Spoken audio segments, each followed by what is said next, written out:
Assalamu alaikum and welcome to the next lecture of Operation Strategy. This is Management 563 is the code, and my name is Dr. Anil Salman. Now, ladies and gentlemen, in the last lecture what we talked about is what are the current trades that is happening in trade, and quite comprehensive, quite different kind of trends that have actually pushed us to change the operations. And then in the second part was the discussion upon the emerging business models like just-in-time, just-in-case, supply chain security, and there was the spillovers, how technology transfer is taking place. So these are how the SMEs are now becoming international. So these were the points that we discussed in the emerging trends. And last part that we discussed in the last lecture was basically that how was the important part. Because even if you have all these global trends that are actually pushing you towards the formulation of new things, formulation of new strategy, the point is that are we ready to do that, and who is actually doing it? So we tried to draw the picture of the operations manager. What kind of person should he be or she be that who can actually counter or who can actually adapt to the challenges that are posed by the business world because of globalization. So that was a complete comprehensive discussion upon that, and I hope that by now you realize that the challenges that we are going to face once we are out of this academic world, once we are in the business world, they are humongous. They are too big. They are something which are not the same. Like, you can't say that the challenges that were faced like 10 years back, they are going to remain the same. They are going to be really different. Now, if you see over here, one is your in this figure, one is your resource perspective and another one is your market perspective. And if you see the central figure over here, what we did was that we have already drawn these the performance objectives and how we can have the trade-offs between the two.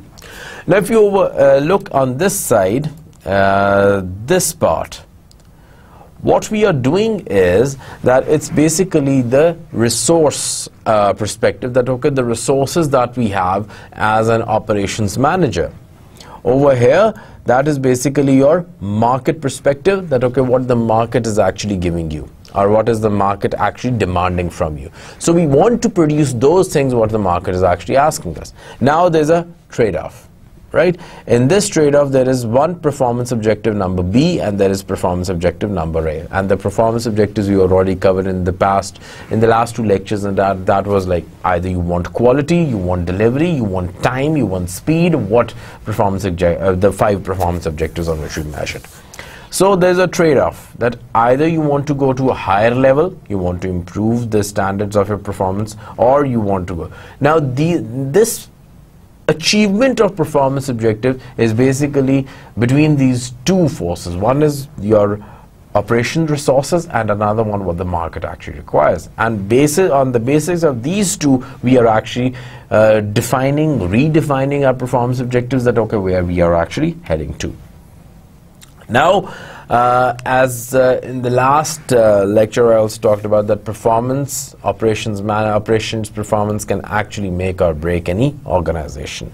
And why? Because operation functions is not just a small part. It's basically lots and lots of more than that of the business functions. It involves people, it involves your stakeholders, and basically it is actually there are the 2 C's which are very important. Number 1 is your customers and number 2 is your competitors. What customer is actually asking from you is that he wants the product that satisfies his need. What the competitor is asking, that the product that you are making, is it better than theirs? And if your product is better than theirs, then obviously you are actually in the lead in terms of the competition. But if it's not, then what happens? There's a problem.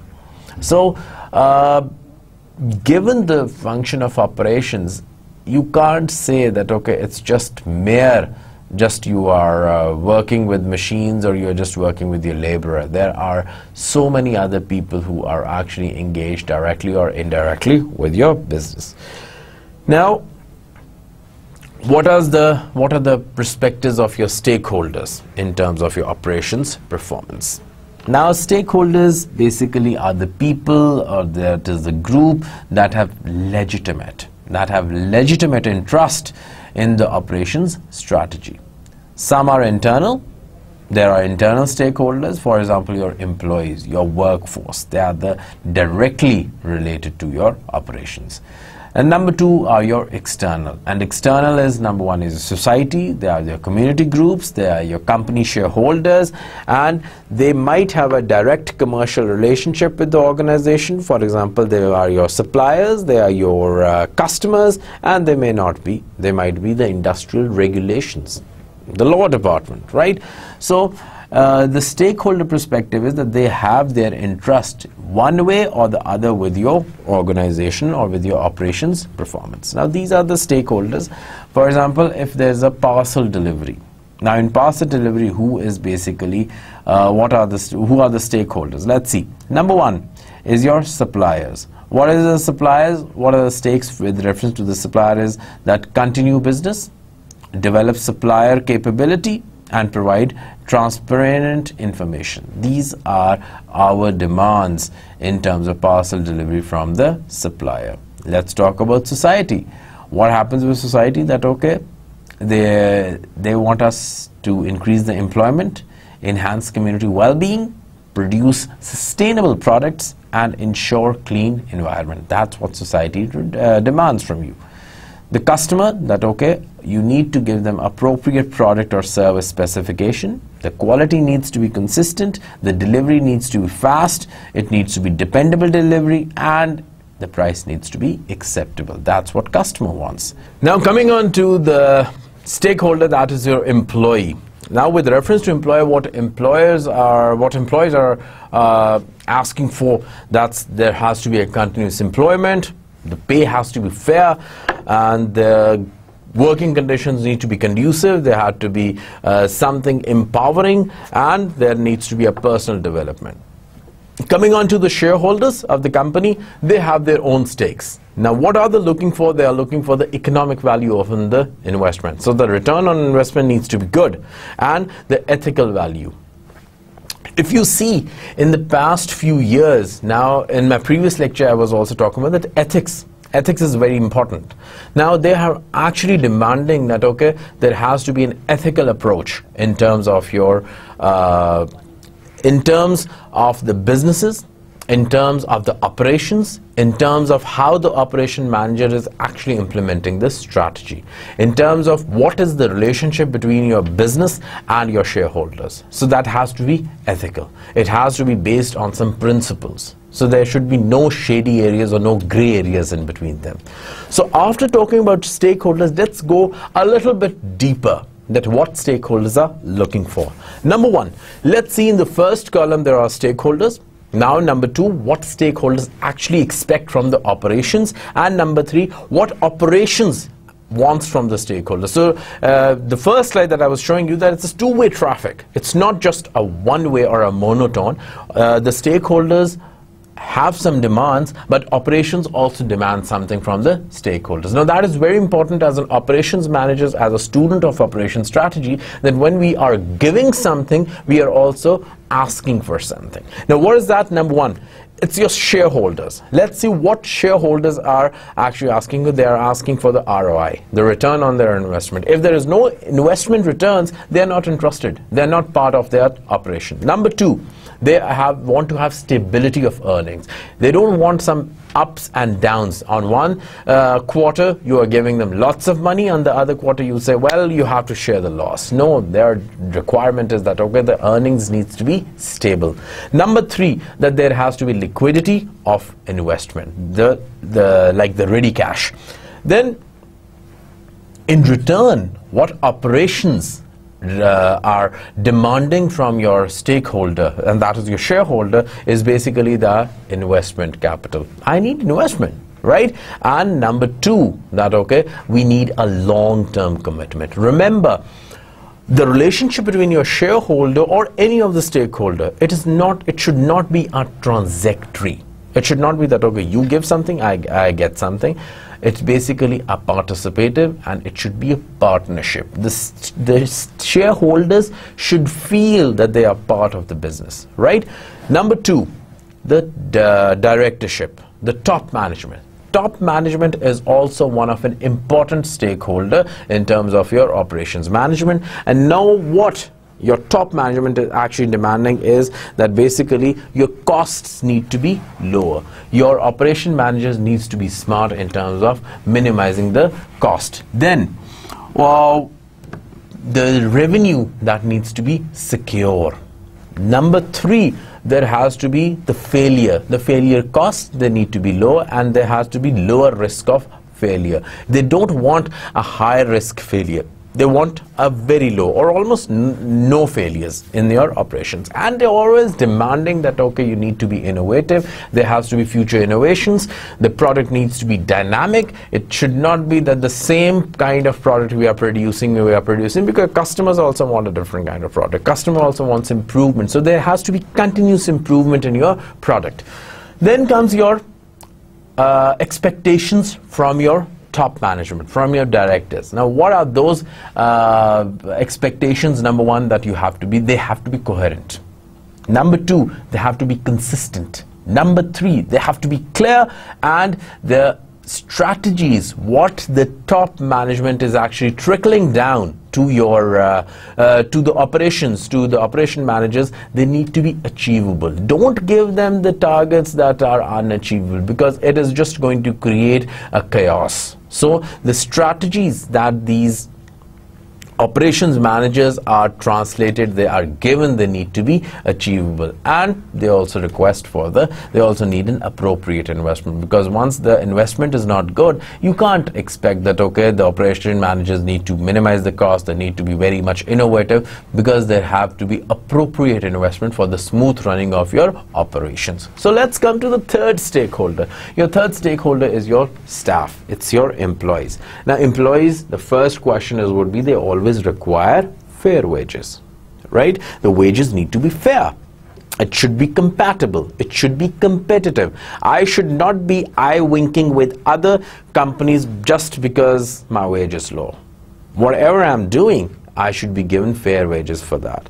Then the working conditions, they are very important. Remember, working conditions are basically your enablers.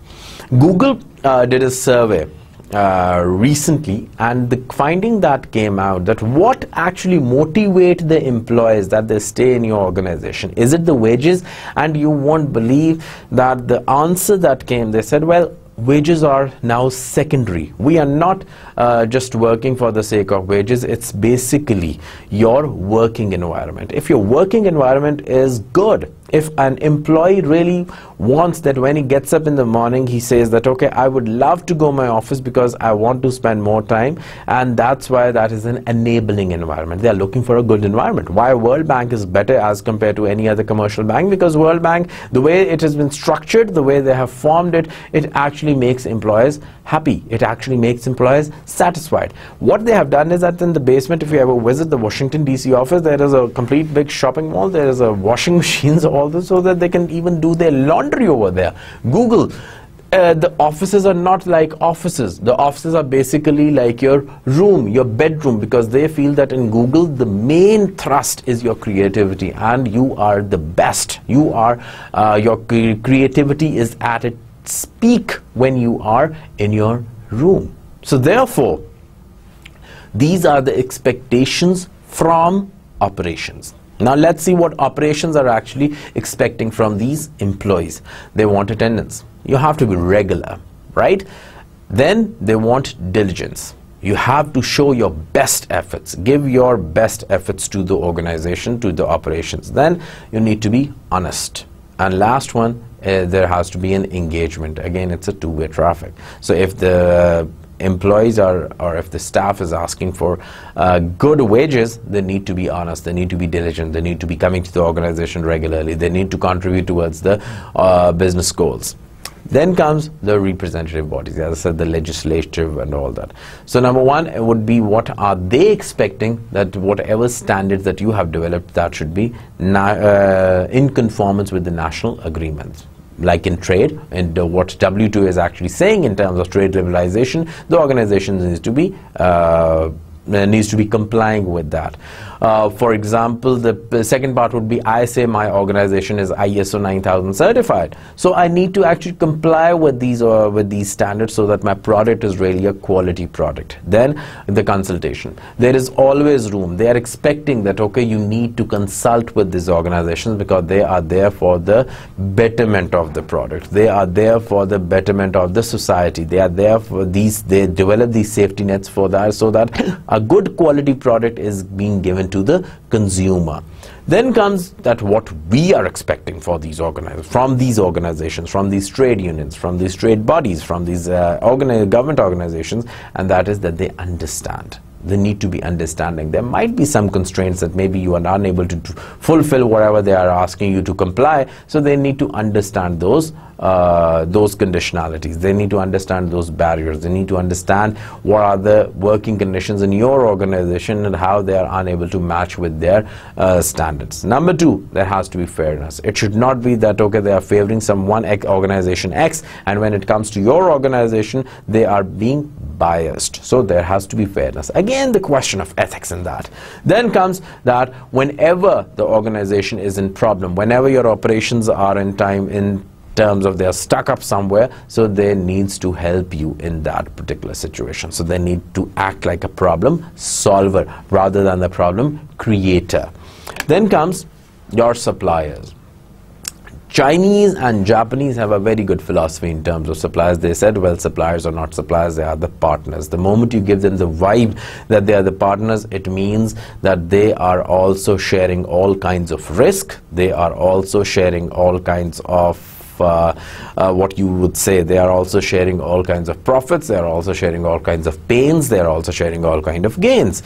So what are the expectations of the suppliers? They want early notice of requirements. You can't just knock at their door and say that now we need these things, because you need to inform them beforehand, because you can't give them deadlines. You can't just put pressure on them, because if your raw material is compromised, believe me, your quality of the product by the end of the day, that is going to be compromised, and the costs are really going to be high. So give them time, give them a good amount of good length of time, so that they can actually arrange a good raw material and they can supply you in time, whatever time has been decided. Then they are expecting long-term orders. I'll give you the example for Starbucks. Starbucks has limited number of suppliers, because he feels that, okay, when the suppliers are limited and you are not having multiple suppliers, then the quality of milk would be good, and they also feel that they are long-term partners with that. So what suppliers expect, that, okay, you need to give them long-term contracts. It's not just a matter of this assignment.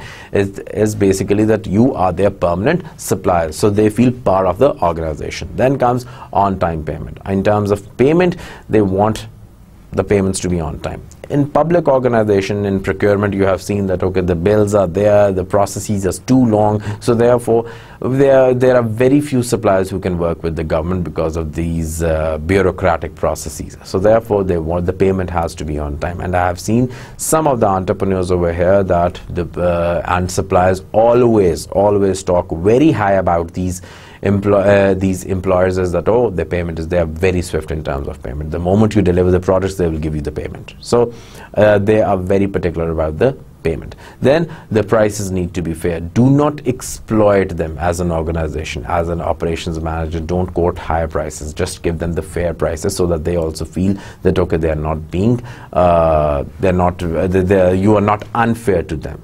And then comes our part. As operations manager, what are you actually expecting from these suppliers? Number one, integrity of delivery.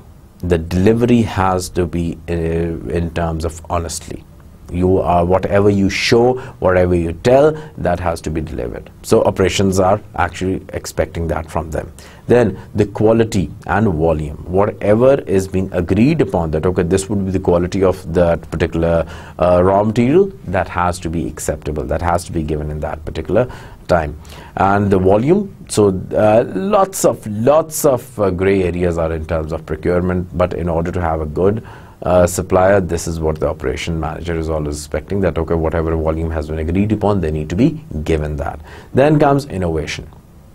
There has to be, because the suppliers are also interacting with the customers. Suppliers are also in the market, so they know what kind of products are coming, how the raw material can be improved, maybe some other substitute good material is there, so there needs to be innovation from their side also. And there has to be progressive price reductions. That is the requirement, or that is the expectation from the operations, because the more volume, there has to be economies of scale. So the more quantity I'm ordering it from one supplier, so I need some fair price reduction into that. So that is the expectations from the operations department.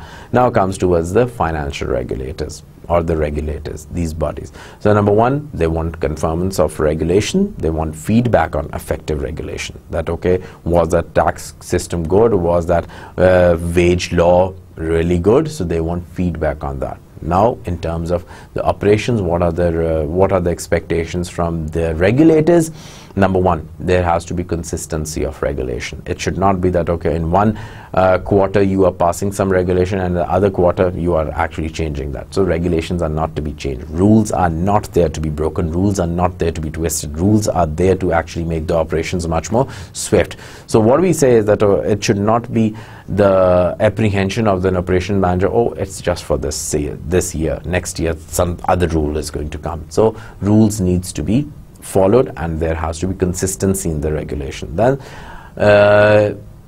again, rules are the black and white, but they needs to be applied. Rules need to be implemented in terms of they have to be consistent. And then responsiveness to the industry concerns. Whatever industry has, what kind of concerns they show, these regulators, these regulatory bodies need to respond to that. Remember the example that it responds. So if you have sent some email, if you have sent some problem, if you have sent some concern, the operations department or the organizations are actually expecting that the regulators are going to give feedback. They are going to respond to their query.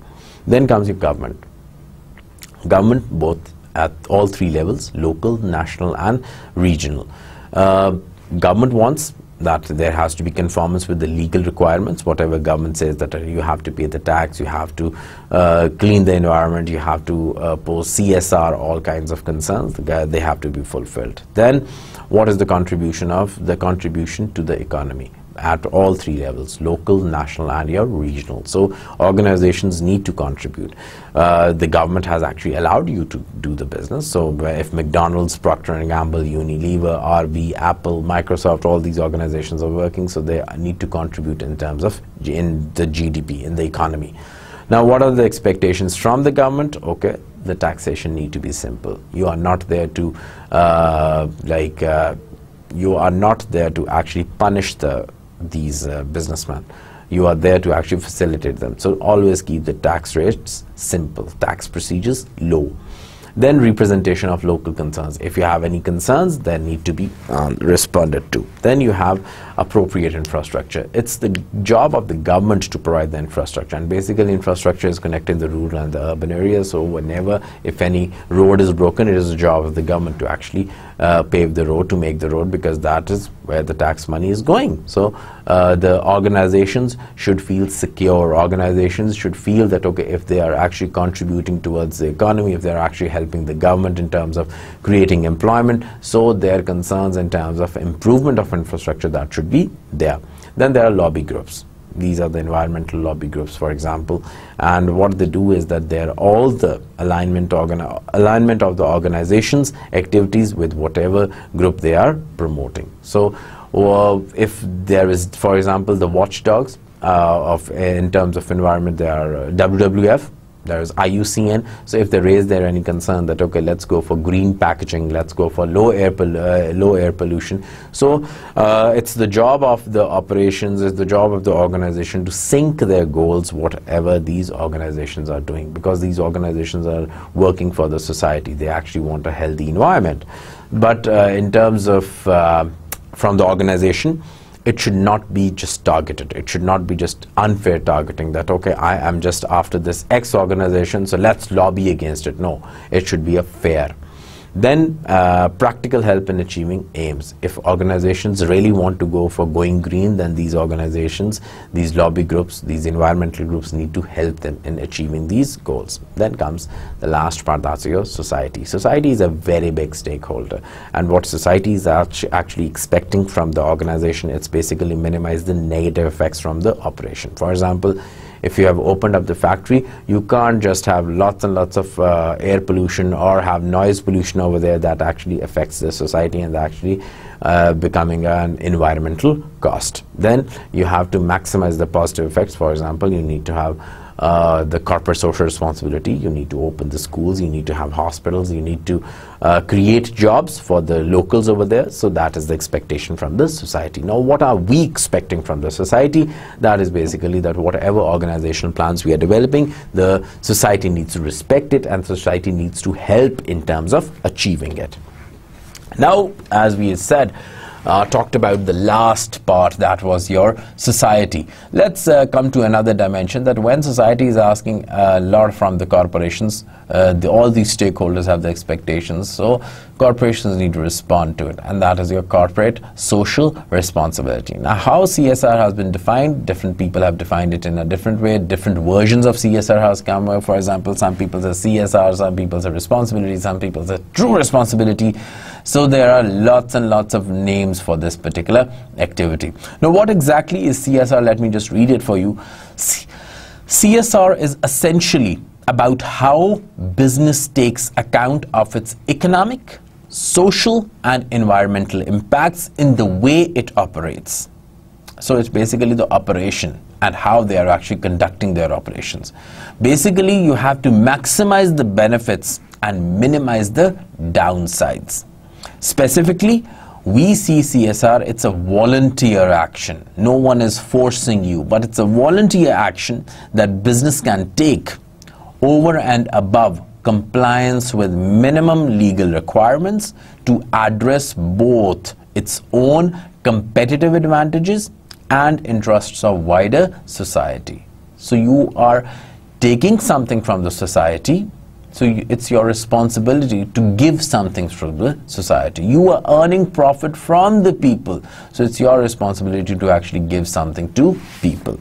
Now Marks and Spencer, it's a very big chain, started in England, and in UK what they talk about corporate social responsibility is something like, it is the listening and responding to the needs of companies' stakeholders. And we have seen it's not just few stakeholders, it's a long list of stakeholders.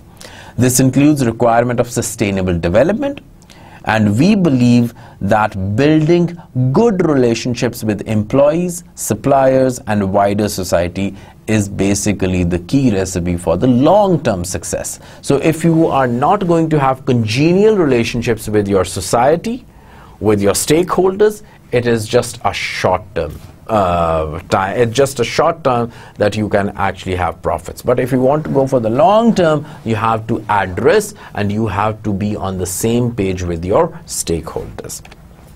Now, ladies and gentlemen, there are five generic performance objectives. We have already covered them, but I'm just giving you a recap.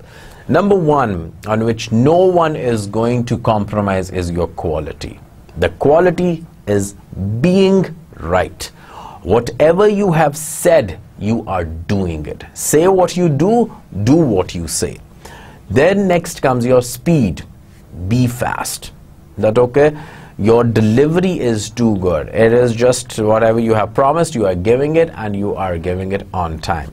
Then dependability. That is that okay, if you have ordered it, if you have said that our product contains this % amount of these chemicals, our product is 100% organic, our product is 100% milk product, so be there. Yeah, that is basically that whatever you are doing it, you have to be dependable. Then flexibility. Sometimes changes do cover, changes always come, and as we have said that you are able to change. You are not resisting the change. If you think change is good, accept it. And if you think that the change is not good, then inform people why you are not doing it. Then last comes your cost, and you have to be productive.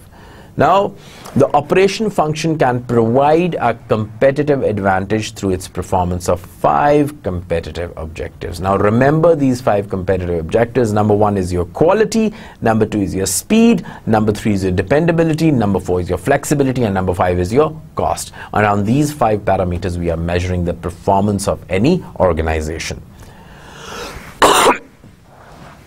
Now, I'm going to tell you the story of 2 organizations. Number 1 is your Flextronics, and number 2 is your Ryanair. Now, for out of these 2 companies, what do they have to be good at to compete in their markets? What makes them competitive? Why we are choosing Flextronics and Ryanair? Because they are one of the progressive companies, their portfolios are too high, and how their operations have helped them to achieve these positions in the market. Let's see how. Now, operation strategy at Flextronics. Number 1, what were the market requirements from Flextronics? Number 1 was that, okay, it has to be low cost. Number 2, they have to be responsive. And number 3, they have to be flexible. Now, how operations strategic decisions were taking? Number 2, they went in the industrial parks. And why they placed themselves in industrial park? Because it had a low cost. It was very close to location, and it was co-located with the suppliers. The more you are closer to your supplier, your transport costs become less. You can actually go for jets just in time with 0 inventories, and that actually helped them in achieving what was the market requirements. Then comes Ryanair, another wonderful example if you want to study the operations. What was that? What was the market requirement? Market required that, okay, when we are traveling, it has to be low price. It doesn't mean that if it is a low price, it will be coming on time. So it has to be reliable also. Then comes your basic service. It should provide the basic services, what any airline is expected to give to the customers. Now, what are the operation strategic decisions they have come across while keeping in mind the market requirements? Number 1, they stripped down service. They made the service very simple. What is basically the objective of an airline is to try to make you travel from one place to another in a competitive rate. That's what they did. They're using just one technology. They are choosing cheap airport locations, and there's a fast turnaround. So this is how they are actually moving with within the what are your strategic resources and how you're actually matching up with your market requirements. Now comes the same part and the same story. What exactly is then strategy? Now, strategy is basically setting broad objectives that direct an enterprise towards an overall goal. It's a planning the path that will achieve these goals. It is stressing long-term rather than short-term objectives. Then it is basically dealing with the whole picture rather than individual activities. Then it is basically, if you are detached from all of the above, it is the confusion and distractions of day-to-day activities. So that's why you need strategy. Now, what are strategic decisions? Strategic decisions are those decisions, number 1, which are widespread in their effect on the organization, to which the strategy refers, then defines the position of the organization relative to its environment and move the organization closer towards its long-term goals. So that is basically strategic decision. Now we have seen in Ryanair and in Flextronics, they actually made strategic decisions which actually fulfilled whatever the market was requesting for them. जो market ने उनसे मांगा वो हमने इसको through strategic decisions हमने उसको achieve किया, and a long-term objective was having a sustainable relationship with our customers. That we did. Now, there are 2 words which we are going to discuss. One is your operation and another one is your operational. Okay? Now, what is operations? Operations is the resources that create products and services. Basically, वो resources हैं, वो process up करते हैं, you convert inputs into your outputs और एक process हुआ, so that is basically your operations. Now, what is operational? Operational is opposite to, जो भी हमने last slide में पढ़ा, that is opposite to your strategic. What is basically, that is day to day and that is detailed. Strategic is long term, it is not day to day, but operational is day to day and it is basically detailed. So one can examine both operational and strategic aspects of operations. Now let's see. एक side पे हमारे पास operations management है एक column में, दूसरी side पे हमारे पास operation strategy, और किस वेरिएबल को हम देख रहे हैं, we are looking at the variable the time scale is longer. अब ऑपरेशन मैनेजमेंट में आप देखो टाइम को, तो यहाँ पे क्या है 1 to 12 months, और ये क्या है शॉर्ट टर्म है ऑपरेशंस मैनेजमेंट में. But once you are making the operation strategy, तो वो क्या हो जाता है, आपका टाइम जोन क्या हो जाता है, लॉन्ग टर्म हो जाता है, बिकॉज अब हम डिसीजंस दूसरी किस्म की ले रहे हैं.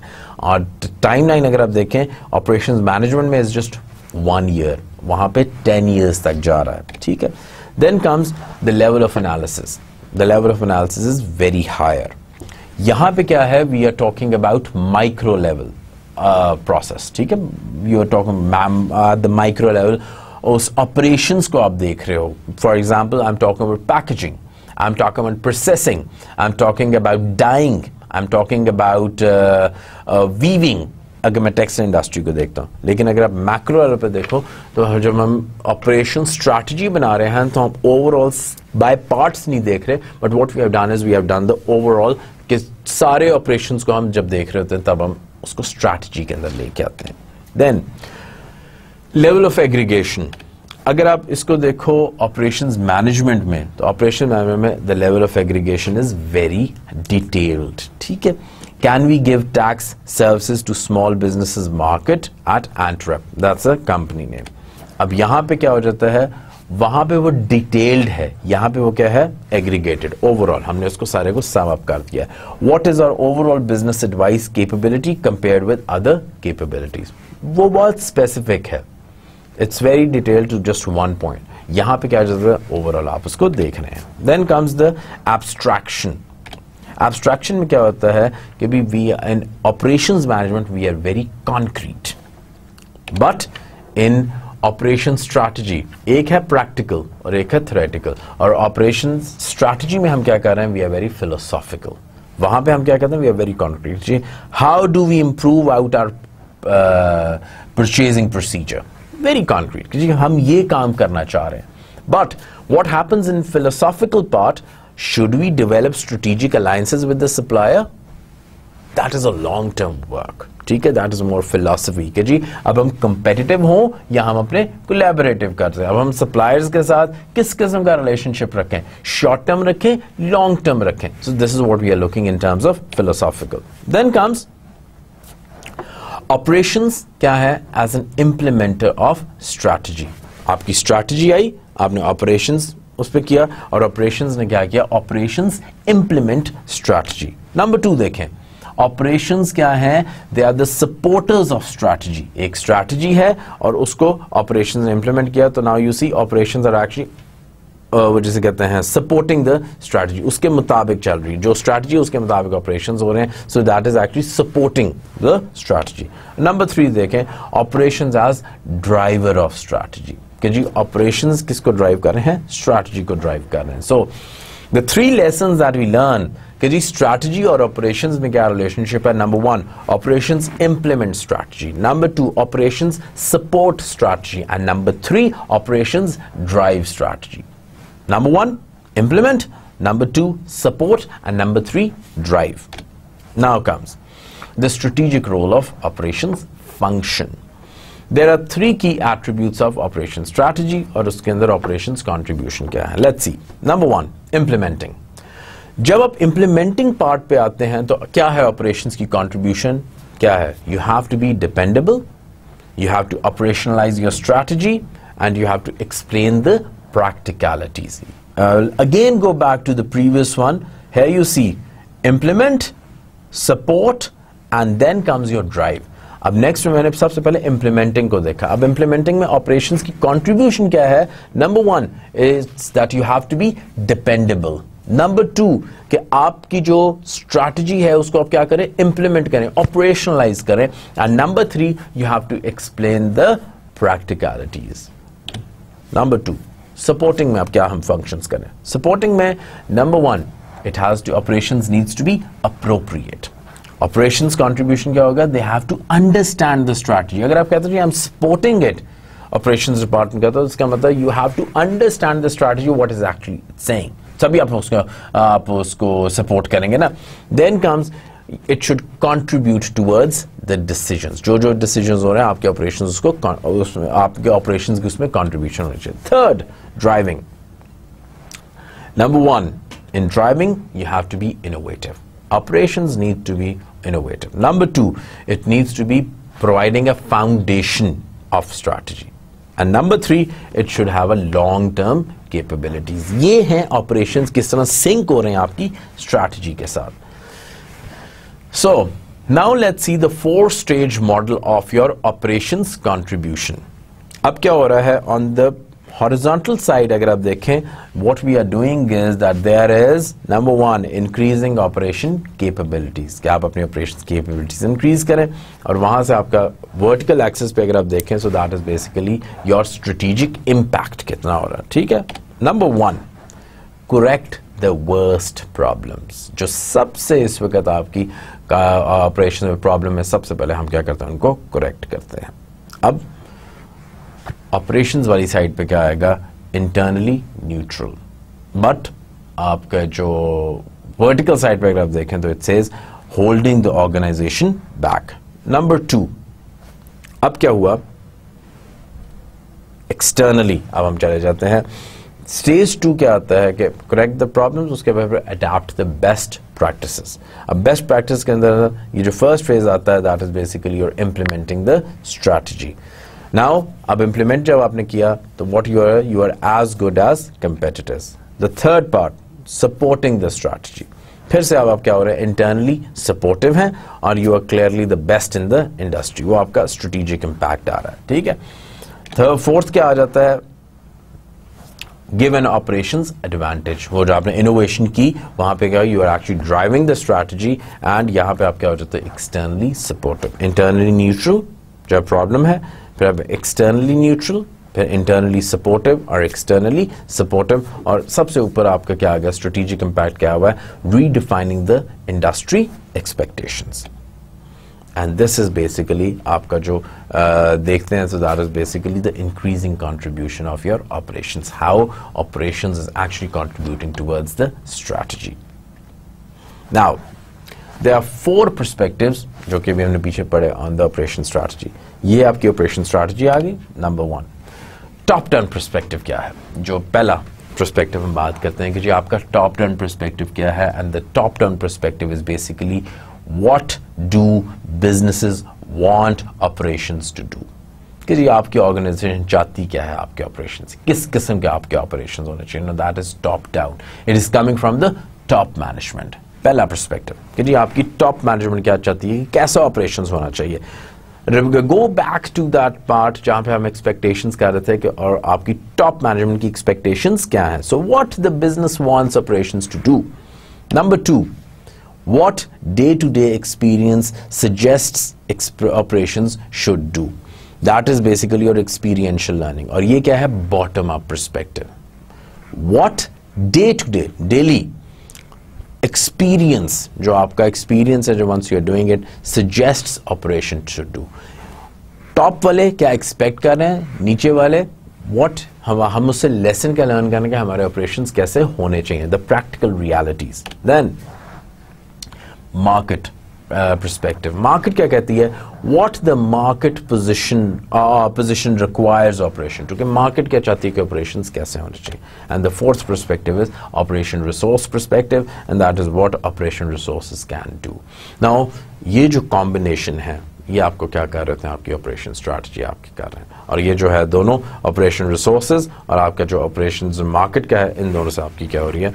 ऑपरेशन स्ट्रैटेजी फॉर्मुलेट हो रही है. Now these are the 4 perspectives जो कि आपने हमेशा मद्देनजर रखने हैं when you are actually working on operation strategy. Number 1, top down perspective. Number 2, bottom up perspective. Number 3, आपका market requirement perspective, and number 4 आपका operation resource perspective. जब ये चारों perspectives आपको आएंगे, then you can actually realize कि हमारी operation strategy कैसी होनी चाहिए. अब Let's do one by one. What is the top down and bottom up perspective of strategy? अब आपकी ऑपरेशन स्ट्रैटेजी आई. अब टॉप डाउन से जो आनी है, सबसे पहले हमारी कौन सी बनी होती है, हमने स्ट्रैटेजी में पढ़ा भी था, कॉर्पोरेट स्ट्रैटेजी. और कॉर्पोरेट स्ट्रैटेजी के बाद क्या बनती है आपकी बिजनेस स्ट्रैटेजी, और बिजनेस स्ट्रैटेजी के बाद क्या फिर बन जाती है आपकी operation strategy. Very easy. Bottom up आपका जो ये है कि जी दैट इज बेसिकली ये किस तरह आ रहा है, emergent sense of what the strategy should be. आपका ये ऑपरेशनल एक्सपीरियंस आ रहा है, ठीक है. बॉटम अप आपका एक्सपीरियंस आ रहा है. देन आपकी द स्ट्रैटेजी हायरार्की कैसे होती है. अब यहाँ पे दो चीजें होती है, की स्ट्रेटेजिक डिसीजंस हैं और आपके इन्फ्लुएंसेस ऑन डिसीजन मेकिंग है. Number one, corporate strategy. अब इसके डिसीजन एरियाज क्या है. Number one, what business should be in, what to acquire, what to divest, and how to allocate cash. This is what you're talking in corporate strategy. अब इसको कौन कौन सी चीजें influence कर रही हैं. Number one, your economic environment, your political environment, your social environment, your and your company values and ethics. ये चीजें इन आपकी डिसीजंस को वो करेंगी, इन्फ्लुएंस करेंगी, ठीक है. Then business strategy. Business strategy में हमारे जो की स्ट्रेटेजिक डिसीजंस है वो ये है कि हमारा मिशन क्या है. Number two, what are the strategic objectives of the firm, and number three, how to compete. अब इसी में अगर आप इन्फ्लुएंसेस ऑन डिसीजन मेकिंग देखें तो नंबर वन वुड बी कि आपके कस्टमर मार्केट डायनामिक्स क्या है, ठीक है ना. मार्केट के डायनामिक्स क्या है वही आपको बताएगी ना कि आपका मिशन क्या होना चाहिए. देन आपके कंपेटिटर्स क्या कर रहे हैं, what is the competitors activity. And number three, what are your core technology dynamics, what kind of technology I have, and number four आपके financial constraints क्या हैं, क्योंकि जब आपने compete करना है you have to see कि what technology do you have and what kind of financial constraints do we have at the moment. फिर आपकी क्या बनती है functional strategy. अब functional strategy में क्या बनता है, how to contribute towards strategic objectives, जो कि आपके कहाँ से निकले हुए हैं, corporate और business strategy से निकले हुए हैं. and how to manage functions strategy. इसमें क्या हो जाता है, जो आपके स्टाफ, ये आपकी ऑपरेशनल है किस्म की, जो आपका स्टाफ है उसके स्किल सेट क्या है, आजकल की टेक्नोलॉजी कौन सी है, and what is the recent performance of the function.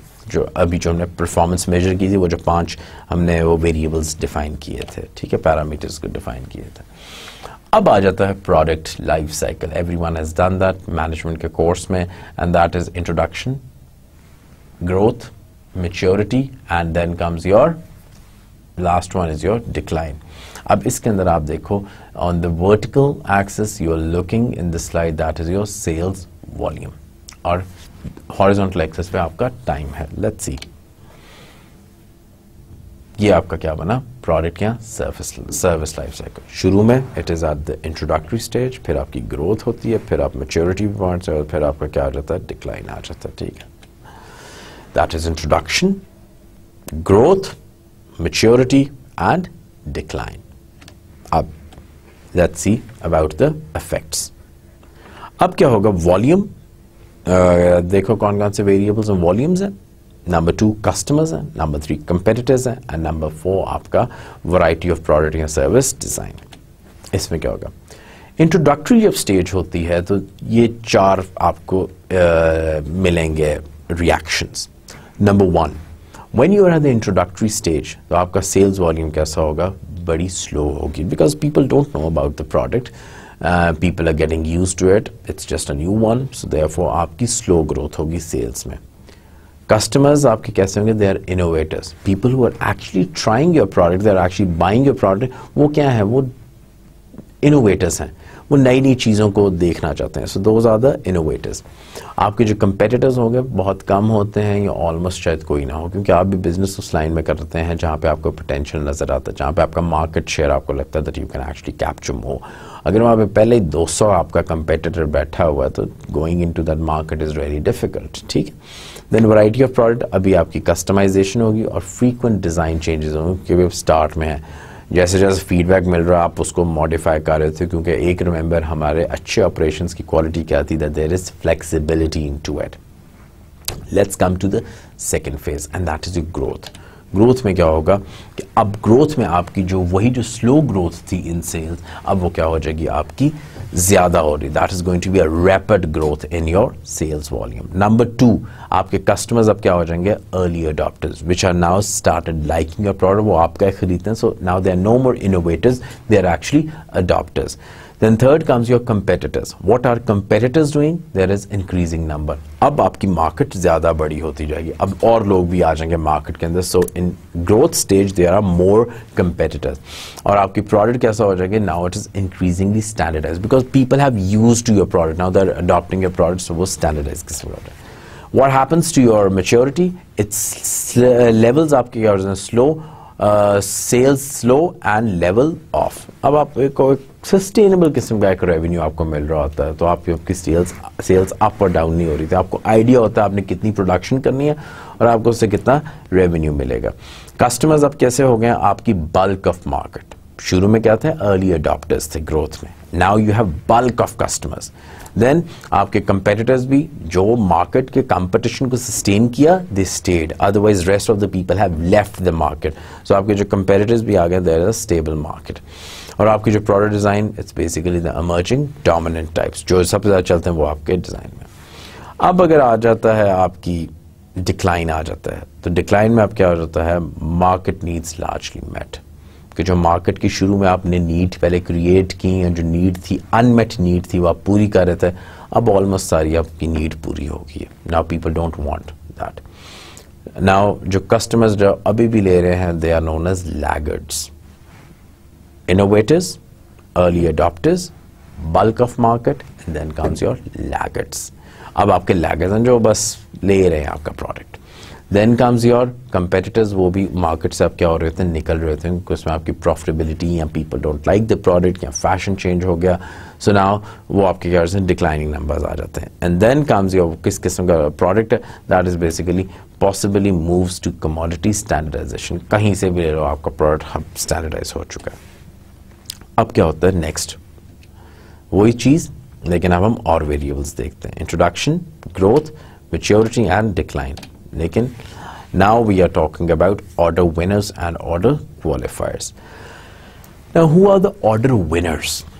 Order winners वो होते हैं जो बड़ी innovative होते हैं, ठीक है, जो नई चीज़ प्रोड्यूस करते हैं, जो R&D पे टाइम स्पेंड करते हैं, मनी लगाते हैं, because they want to actually give the product what people want, जो मार्केट से उनको फीडबैक मिला होता है वो वैसा प्रोडक्ट दे रहे होते हैं। ऑर्डर क्वालिफायर्स वो होते हैं विच जस्ट मिनिमम इमिटेशन कर ली, कॉपी कर लिया और कहते हैं जी आईफोन तो नहीं है लेकिन आईफोन जैसा है, ठीक है, that is a likely qualifier.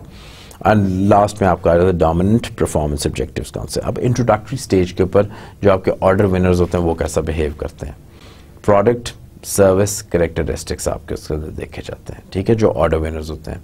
जो क्वालिफायर्स होते हैं वो ज़्यादा क्वालिटी रेंज को देख रहे होते हैं, और जो आपका डोमिनेंट परफॉर्मेंस ऑब्जेक्टिव होता है वो आइदर फ्लेक्सिबिलिटी होता है या आपकी क्वालिटी होती है।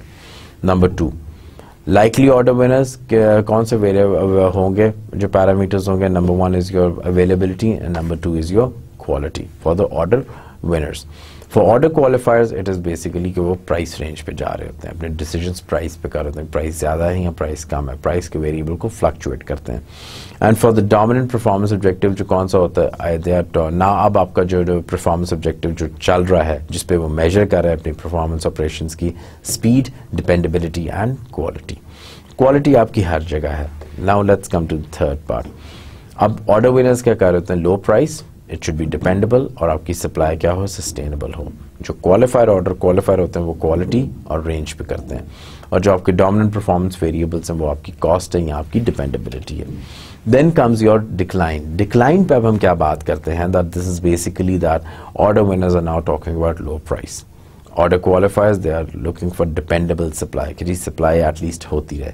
एंड लास्ट वन इज जो आपके परफॉर्मेंस ऑब्जेक्टिव होता है, अब सिर्फ जो क्वेश्चन आता है that is just on the cost. अब क्या आ जाता है, different competitive factors imply different performance objectives. अब कंपेटिटिव फैक्टर्स क्या है आपके इसके अंदर, if the customer value these, if the customer says I want low price, that is your competitive factor. अब जो हमारा परफॉर्मेंस फैक्टर जो होगा, what it will measure, that will be your cost, ठीक है। If the customer is demanding high quality, so अब आपका जो परफॉर्मेंस ऑब्जेक्टिव हो जाएगा that is going to be quality. If the customer says I need fast delivery, तो आपका वहां पे ऑब्जेक्टिव क्या हो जाएगा, परफॉर्मेंस ऑब्जेक्टिव क्या हो जाएगा, स्पीड हो जाएगा. If the customer says reliable delivery, then it is dependability. So आप देखो कि जिस तरह कस्टमर के जो मार्केट के कस्टमर है या मार्केट है, मार्केट के जैसे जैसे वो अपने ऑब्जेक्टिव्स को चेंज कर रहे हैं, वैसे वैसे आपके जो ऑपरेशंस के परफॉर्मेंस ऑब्जेक्टिव्स हैं वो भी आपके उस तरीके से वेरी कर रहे हैं. If it is low price then you are focusing on cost, if it's a high quality then you are focusing on quality, if it's a fast delivery then you are focusing on speed, and if it's a reliable delivery then you are focusing on dependability. If he is asking for innovative products and services then you are talking about flexibility, कि जी मेरे operation में flexibility कि जैसा भी आप मांगते हैं I am going to get that product to you. And if he's asking for a wide range of products and services, then again it's a flexibility mix. If he's asking the ability to change the timing and quantity of products and services, again इसकी flexibility है किसमें, volume और delivery में.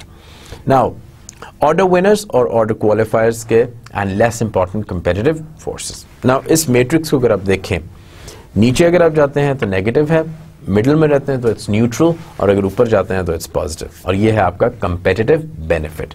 Horizontal axis पे अगर आप देखें तो आपका ऑर्डर विनिंग फैक्टर्स हैं और नीचे आपके परफॉर्मेंस आ जाती है. Let's see how this matrix work. Number 1 ये आपने किया, ठीक है. Basically what we are looking into कि आपको बिल्कुल जैसे जैसे आपकी परफॉर्मेंस इंक्रीज हो रही है, as the time is passing by, जैसे जैसे कि परफॉर्मेंस इंक्रीज हो रही है, तो आपका वही जो कंपेटिटिव बेनिफिट जो नेगेटिव था वो किस में हो रहा है, आपका पॉजिटिव में चलता जा रहा है, और आपके जो ऑर्डर विनिंग फैक्टर्स हैं वो आपको वो जिसे कहते हैं कॉम्प्लीमेंट कर रहे हैं in order to improving your performance. Then वहीं पे जहां पे हम ऑर्डर विनर्स की बात करते हैं वहीं पे हम ऑर्डर क्वालिफायर्स की बात करते हैं. अब यहाँ पे किस तरह है, just look at their curve, minimum पे रहते हैं कि जी ठीक है, we are not comparative, we are just giving the minimum, जो आपकी क्वालिटी का है हमने सिर्फ बेयर मिनिमम तक फॉलो करना है so that we can stay in the market. Remember कि जो ऑर्डर क्वालिफायर्स होते हैं वर्सेस ऑर्डर विनर्स आपकी मार्केट में ज़्यादा देर तक रहते हैं, क्योंकि ऑर्डर जो क्वालिफायर होते हैं they are also the imitators. People are not relying them in terms of quality, they are just getting that a cheap product. तो वो ज़्यादा कॉस्ट की तरफ देखते हैं, वो ज़्यादा इनोवेशन की तरफ नहीं जा रहे होते, ठीक है.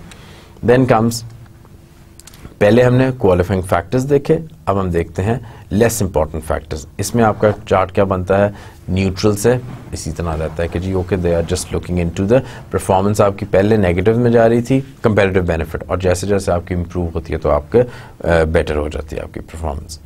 Then Henry Mintzberg, you might have heard his name, he was into the management के अंदर भी उसने बहुत काम किया. हेनरी मिंट्सबर्ग का एक कॉन्सेप्ट है an emergent strategy. Now what is an emergent strategy? Let's see towards it.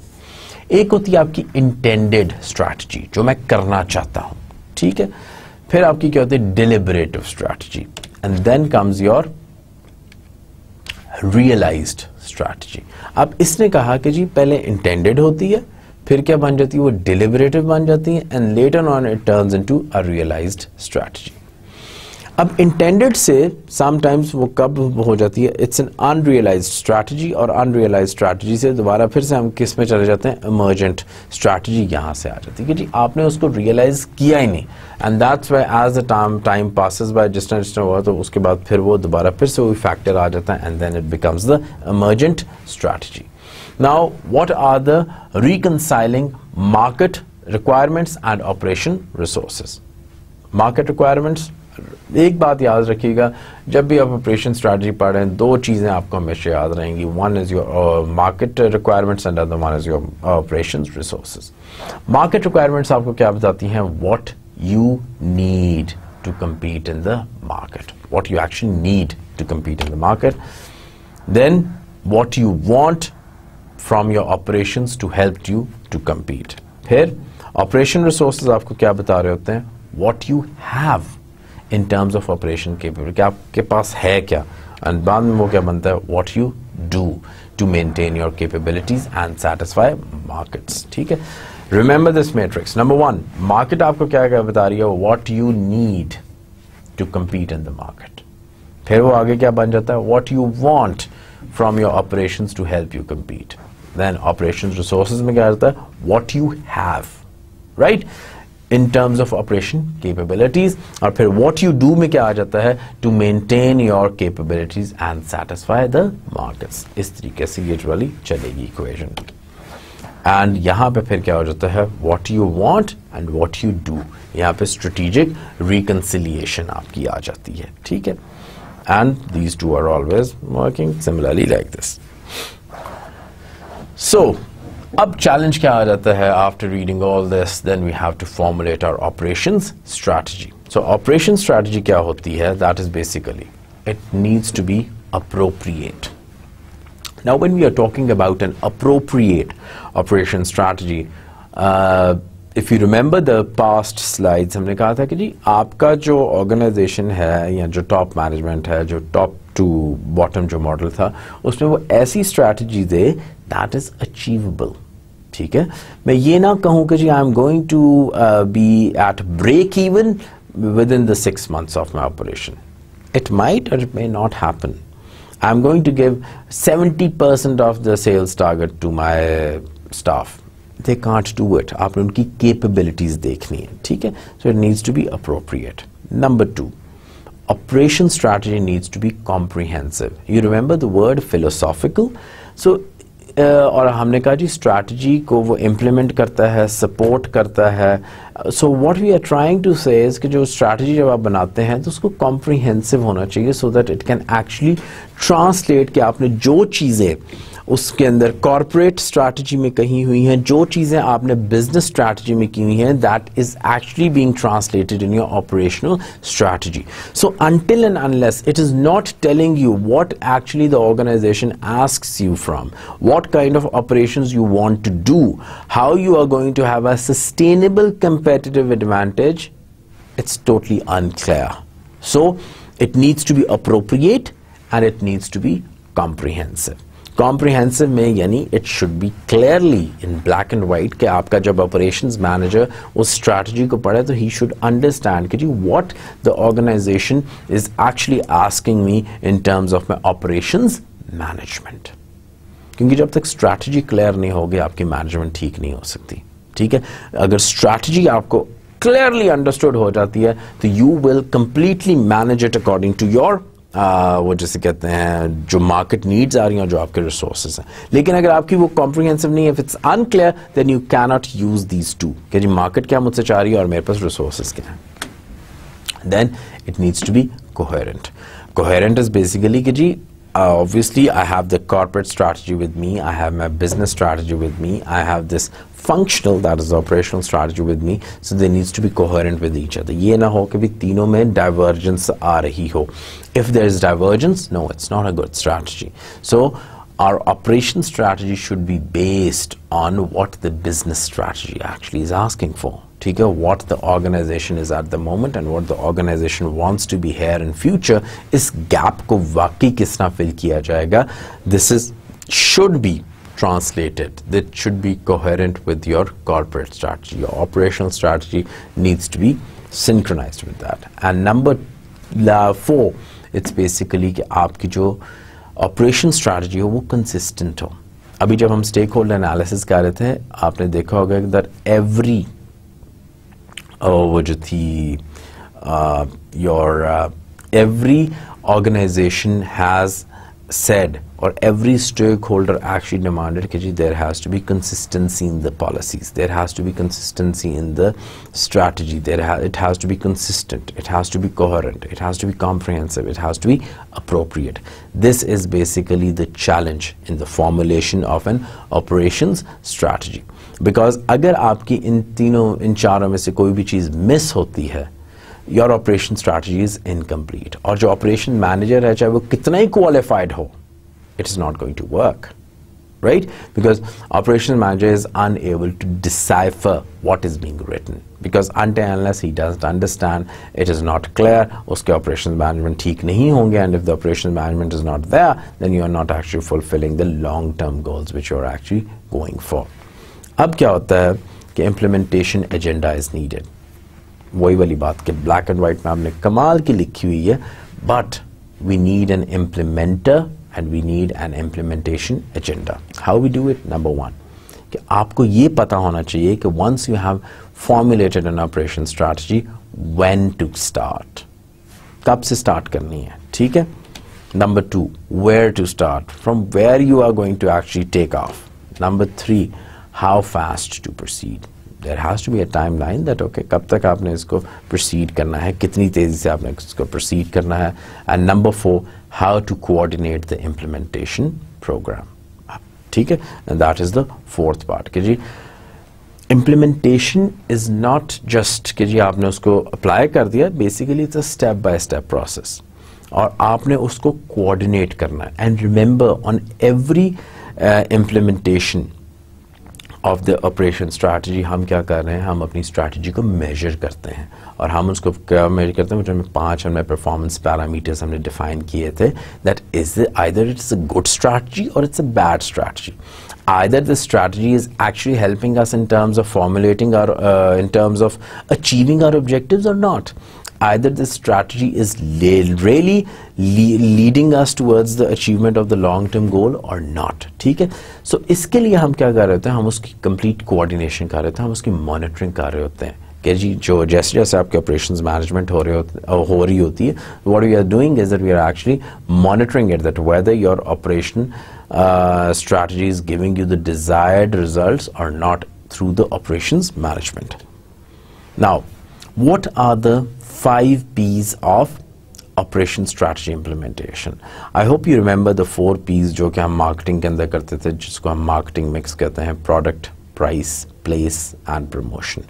And some of the books says कि जी ये है 4P plus 1 because अगर product भी बहुत अच्छा है, उसकी price भी अच्छी है, उसकी placing भी आपने बहुत अच्छी की है, promotion के लिए भी बहुत है, लेकिन अगर उसकी packing बुरी है तो then it's not a good product. So what we do is 4P plus 1, product, price, place, promotion and packaging. That was marketing. Let's talk about what are the 5 P's of operations. 5 P's of operations क्या था? Number 1, purpose. Purpose में हम क्या करते हैं, that in purpose we are looking into that a shared understanding of the motivation, boundaries and context for developing the operation strategy. कि जी purpose क्या है? You need to have the purpose. ठीक है. Number 2, point of entry. At what point, the point in the organization where the process of implementation starts. पहला है purpose. कि जी क्यों आप कर रहे हो? What is the objective behind this operation strategy? Number 2 है कि जी आपका point of entry क्या है? कब से हमने इसको launch करना है? Number 3, process. Okay, how the operation strategy formulation process is explicit, is made explicit, कि सारों को पता हो. Number 4, project management, the management of the implementation. अभी मैं वही जो discuss कर रहा था कि जब आपने इसकी performance को measure करना है, you have to translate, it has to be comprehensive, it has to be coherent, और आपने make sure करना है कि whatever it is written in terms of operation strategy, it is being also implemented. And then आपकी जो participation है, strategy might be very good, लेकिन अगर आपने उसकी implementation नहीं की properly, ठीक है, अगर बाकी stakeholders को उसमें आपने involve नहीं किया, तो there is a strategic failure. ठीक है, so आपने ये भी देखना है कि once you are doing the project management, कौन-कौन से लोग हैं जो कि इसकी implementation में involve होंगे. You have to ensure the participation. So once again, your purpose. Number 2, your point of entry. Number 3, your process. Number 4, your project management. And number 5 is your participation. These are the 5 P's of operational strategy implementation. Then we are going to talk about that how this strategy is once implemented, what kind of results it is given, and either these results are sustainable or not. एक और बात आपको मैं बताता चलूँ before we conclude this lecture, that now we are not talking about competitive advantage. We are now talking about sustainable competitive advantage, and a good sound operational strategy always give you a sustainable competitive advantage, क्योंकि वो आपको जल्दी से introduction, growth और फिर maturity की side पे आपको लेके जाती है और वो डिक्लाइन नहीं होने देती. You can see Coca Cola, you can see Pepsi, you can see Microsoft, Facebook, all these organizations, yes, they are in the maturity phase. लेकिन ये decline में क्यों नहीं जा रही? क्योंकि they can keep on revisiting their operational strategy. I'll just finish up with the last example from Microsoft. Microsoft ने क्या किया? Windows 10, that is your last Windows. अब इसके बाद there is going to be no Windows. Because उन्होंने उससे पहले वाले लेक्चर्स में, फिर रिमेंबर, मैंने आपको स्ट्रैटेजी टैक्स के बारे में बताया था. सो अब इन्होंने कहा कि जी Microsoft is just known for Windows. अब the employees of Microsoft are just working on this one product throughout the years. कभी विंडो 9 आ जाती है, 5 आ जाती है, 95 आ जाती है, 8 आ जाती है, 10 आ जाती है. So they are not even innovating, they are not thinking out of the box. So with the coming of Satya Nadella, what he has done is कि उसने कहा ये Windows खत्म, अब 10 के बाद अब और नहीं आएगी, अब हम सिर्फ इसको अपग्रेड किया करेंगे. Now there are other innovative projects जिसपे आपने काम करना है. So what keeps you on that maturity stage? It's basically your continuous innovation, your continuous struggle to stay sustainable, your continuous hard work, and you keep on revisiting कि भी ये वाली अब ऑपरेशनल स्ट्रैटेजी नहीं चलनी, आई हैव टू रीविजिट. वो जो emergent strategy की मैं आपको बात बता रहा था, ठीक है, मिन्सबर्ग की, कि जी देयर आर सर्टेन एरियाज, फिर आप रीथिंक करते हो, दोबारा फिर वो स्ट्रैटेजी आपकी बनती है नई, that okay let's go for this one. So now Windows, Microsoft is not just going to work on Windows. On Microsoft Office को भी अब ये नहीं किया कि जी it is going to be, you have to buy it. They're thinking that okay, make it an open source. ठीक है, ज़्यादा से ज़्यादा लोग उसको use करें. So this way, how companies keep on revisiting their strategies, how companies keep on making their strategies, और फिर उसको implementation जब करते हैं उसको checks and balance रखते हैं, so that they remain on the maturity. Coke different flavours लेके आया, पैकिंग चेंज कर देता है, एड्स चेंज कर देता है, अपनी बॉटल के वो फ्लेवर्स नए नए लेके आता है. They are changing their operations, diversify कर दिया अपनी पोर्टफोलियो. अब वो चिप्स भी बनाता है, वो मिनरल वाटर भी कर रहा है, उसने Fanta team, Sprite and Fanta, they are also the products of Coca Cola. So उसको क्या करता है, मैं डाइवर्सिफाइड पोर्टफोलियो करता है और अपनी जो स्ट्रैटेजी है उसको रीविजिट करता रहता है. One thing to just last point, that operation strategy is not the harf aakhir. You can't say कि जी बस इसी पे हमने अमल करना है, अब ये change नहीं हो सकती. Given कि आपकी externalities, आपके external factors जैसे जैसे change होंगे, आपकी operation strategy उसके मुताबिक change होनी चाहिए. That is the beauty of a good operation strategy. I'll leave it over here.